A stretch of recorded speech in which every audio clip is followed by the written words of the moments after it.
Hello everyone, welcome back. I'm going to talk to you guys a little bit more about the Holosun 507 ACSS today. I've been doing some testing. Last night I was testing this. I found what I think might be a potential blind spot, particularly for people who are omni-eye dominant, okay? Because neither one of my eyes is very dominant over the other. I think it might be less of an issue for people who are very right-eye dominant or very left-eye dominant. Now, real quick, for those of you not familiar with the Holosun 507 ACSS, what that does is basically it gives us as a reticle a 10 MOA chevron, right? So it looks like a little arrow, and then there's a 250 MOA circle around it, okay? And the point of that is that if you come out, right, and you're in, like, your presentation is like, let's say, less than perfect, right? If you're slightly off, all right, the edge of the circle is going to guide you, all right, to your chevron. Okay, so, you know, I've been testing it out, and it seems to be working the way it's supposed to be working. I did a video yesterday where I was shooting it. Now, this is the Holosun 507C that I've had for a year already, and I was testing this out yesterday. I had a gun in each hand, and I was shooting at those targets over there. And I was basically, you know, trying to see which reticle I could find the fastest. We'll do that test again towards the end of this video. But right now, I just want to talk to you guys about this this potential blind spot that I see with the Holosun 507 ACSS. So this is specifically at the 10 o'clock and the 2 o'clock position, right? So I'm facing that way. You know, 2 o'clock would be around this way, 10 o'clock would be over there.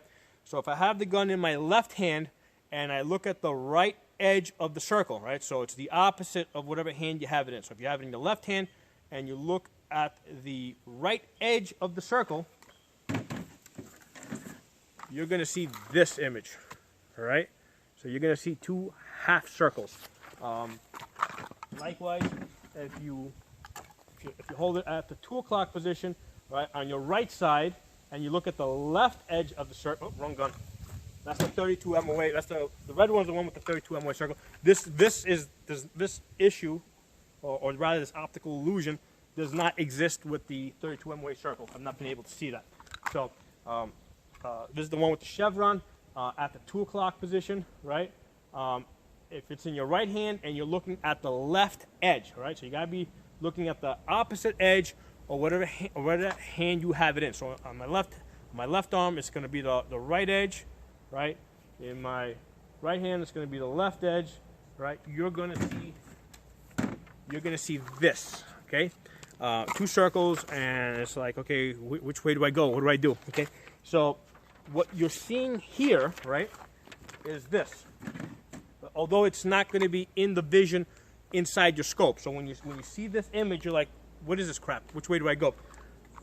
What's not in your vision immediately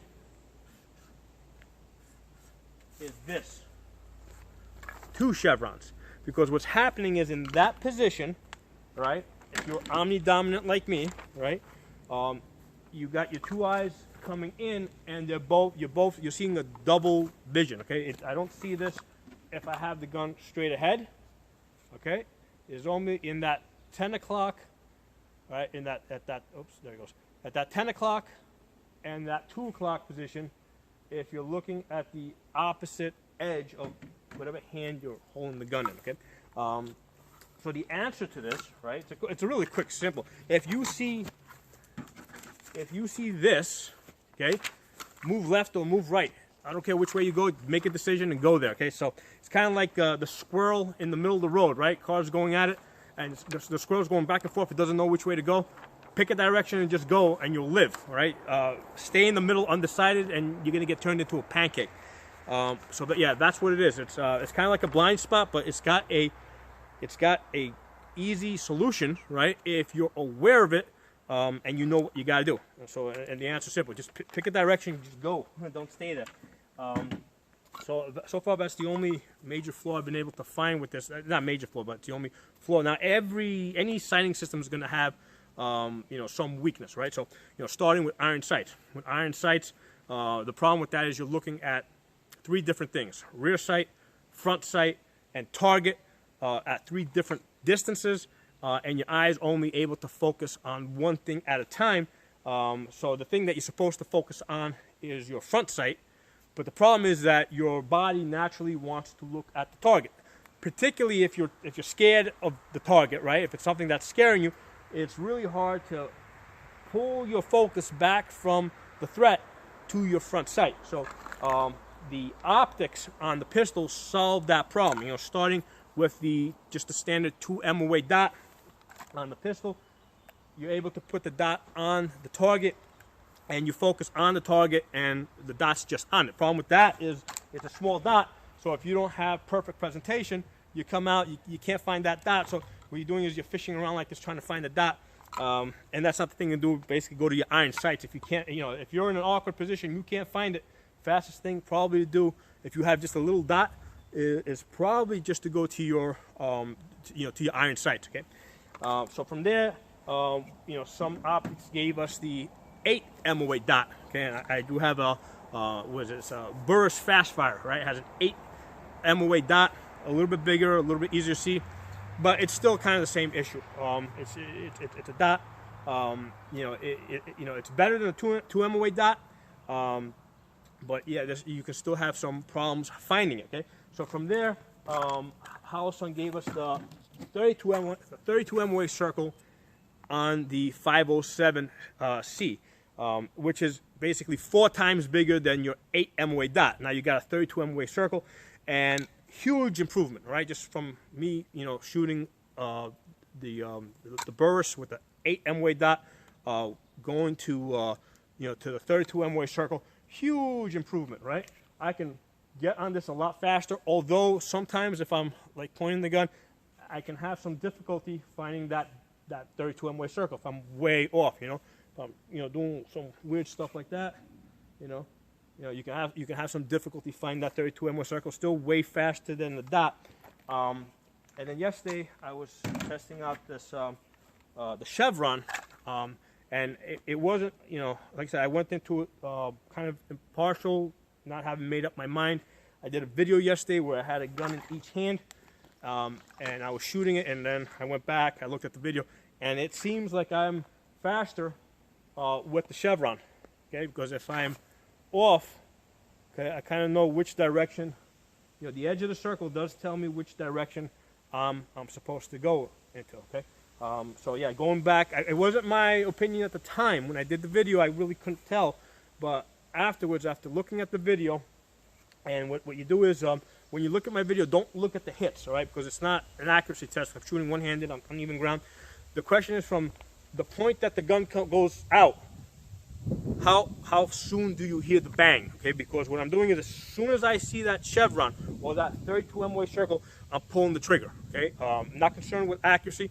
It's just the bang is an indication that I found it, okay? So looking at that video from yesterday, at the point that I go full extension, it seems that most of the time I'm pulling the trigger faster with the gun that has the Chevron versus the one that has the 32 MOA circle. That's my initial impression from watching that video. We're gonna do this test again.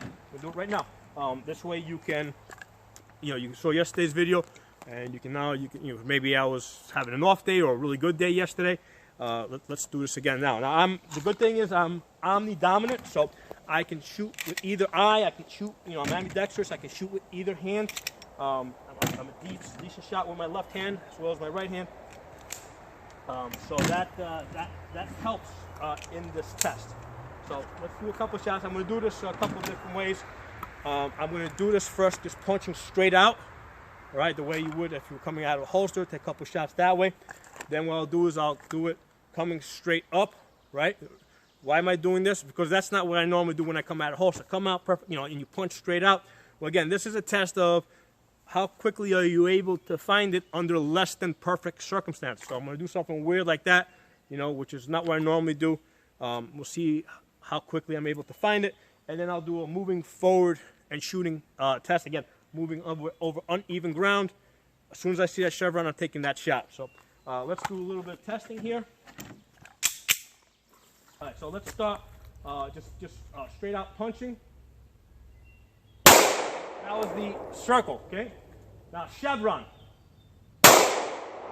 Circle. Chevron. Circle. Chevron. Okay, now I'm going to raise it. Circle.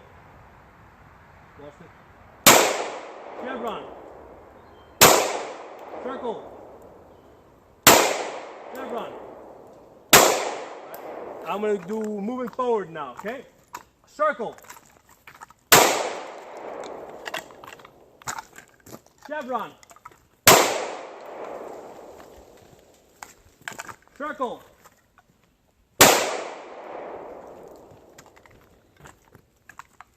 Chevron. All right. I think that, I'm starting to get an indication that I am faster with the chevron. That 32 MOA circle is doing what it's supposed to do. And I'm actually kind of surprised because I really do like the 32 MOA circle. I enjoy shooting it more because I like putting a big circle on the target. Especially when I find it. When I find it, I really like having that big circle as opposed to having that tiny little chevron. So I enjoy shooting the big circle better, but I'm starting to see that I'm actually faster on the target, getting my shot off with the chevron. And last night when I was shooting this at night, the other thing I noticed, right? Because here's the thing, what I have adopted, right? Because bug on me, because I've been carrying an optic. I basically keep this at daylight brightness, right? The reason why I keep it at daylight brightness because if I don't, basically in daylight, I'm not going to be able to see it. What that means is at night, it's really bright. It's overpoweringly bright.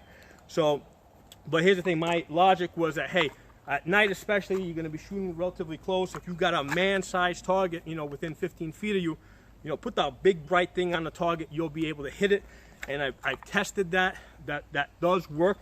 But last night I was doing the same test with chevron, and that was working actually better because what was happening is the chevron, which is smaller, even though it's daylight brightness, because it's a little bit smaller, was not overpowering the target. And what I'm seeing is I can actually take better shots at night with that tiny chevron. So even though I guess it feels a little weird to me because I've been using the 32 MOA circle for almost a year, and I kind of like, I want to like it better, right? Because I'm so comfortable with it. It's big, you put it on the target, I can see the bullseye in the center.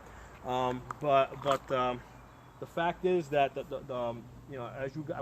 as I'm starting to collect from my actual shooting day and night, I am doing a little bit better with the chevron. So that's the direction that I see this thing going into, right? And I went into this with a completely open mind. I had not made a decision that the chevron was going to be better just because it was newer, right? That's definitely not what I wanted to do. But just looking at the actual hits, how fast I'm able to get on target and take those shots in awkward positions, yeah, it's starting to lean in favor of the chevron. So I hope you guys are enjoying this video. If you're not a member of the channel, subscribe. I'll talk to you guys soon.